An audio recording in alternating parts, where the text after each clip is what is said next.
As massive suffering and hardship continue to grip Nigerians, many are of the opinion that the only way to fight the system is to stay in the entity called Nigeria to change the government, whether through elections or maybe by revolution of any sort.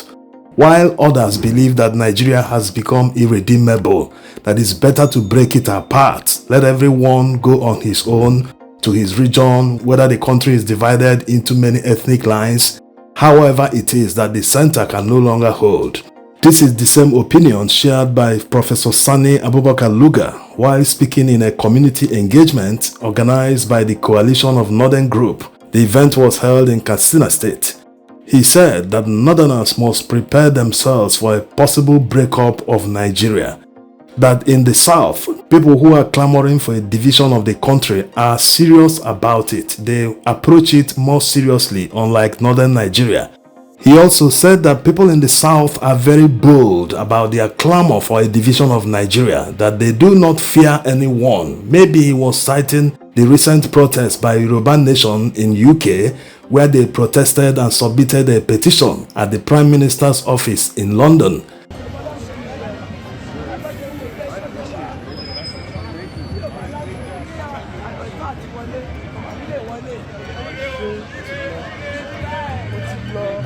Professor Lugga also said the South have been able to form security outfits to solve their security problems. For example, Amoteco in the Southwest and other vigilante security groups in many states in the South.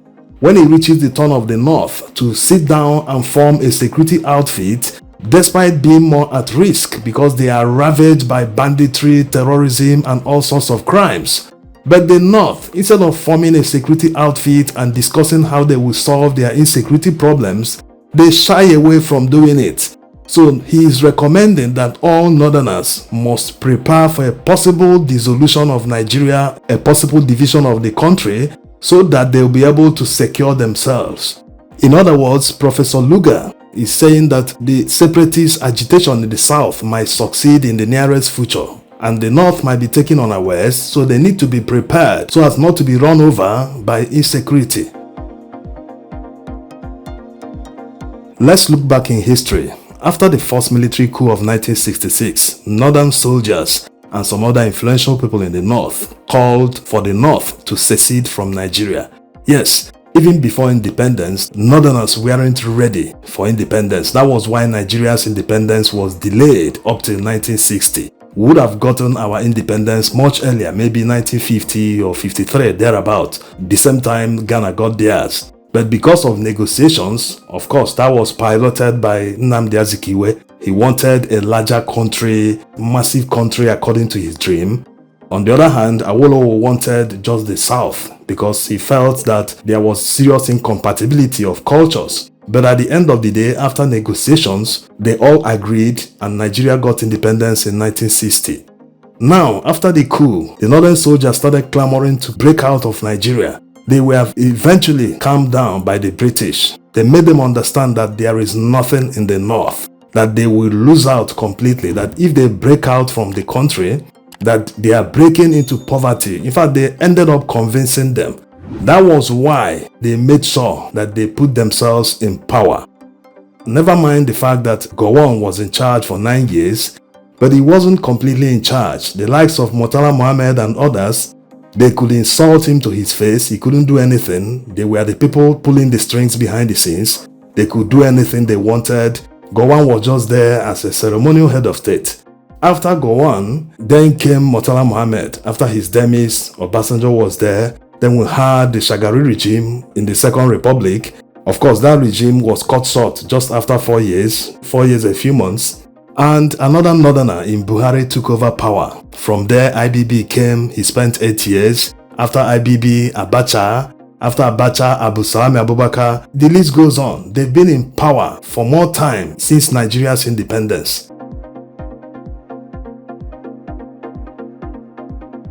The essence of this history check is to make it clear that despite the fact that the North have been in power far longer than anyone else in Nigeria, it hasn't translated to a development of the northern region. Yes, What it means is that despite the fact that their brothers have been in power, they have not benefited because they are the poorest in Nigeria as of today. How can they be battling insecurity that refuses to go away? More than a decade, they've been fighting this banditry, terrorism, Boko Haram, this, that. No one will come up with a name. Now there are kidnappers everywhere. Nearly all the cities, nooks and crannies, villages, communities in the northwest are ravaged by serious insecurity. So it shows that their leaders couldn't bring prosperity to their people. Before someone can leave his comfort zone and start talking about picking up arms and forming separatist groups to demand for separation or division of the country, all these are driven by extreme poverty, injustice in the system, lack of equity and fairness. Granted that Nigerian system is not fair, but if you talk about the political system, it favors the north more than the south. So the question is, why hasn't the political system that favors the north translated to prosperity to northerners? The answer is simple. Despite the fact that they have more people in the National Assembly, they are represented more at the federal level. These positions are meant for individuals alone. When one man is given a federal appointment, maybe a minister or a commissioner in somewhere, the salaries and all trappings of office he enjoys are meant for him, his associates and his family. He cannot use that money to come and line up people in the street in a community and start sharing money. He won't do that. So what it means is that we should be demanding for development, not demanding for appointment or demanding that this person should be there. He's my brother. Put this person, put this, that. The reason why Nigeria is underdeveloped today is because of identity politics, and it was championed by the North. They can't deny it. Buhari's administration is a huge example. He was appointing mostly people from the North, from his ethnicity. This current administration, they have toed the same line. So even if you have more people in positions, in all political offices, in the police, in the army, everywhere, it still doesn't mean that in your communities you wouldn't lack anything, that your roads will be paved with gold, 24-hour power supply, there will be running water. No, it never works that way. The highest you can benefit is palliative, because that's the only thing Nigerian politicians know. All the trumpets of office, salaries, and all they enjoy in office are meant for them alone, their family and associates.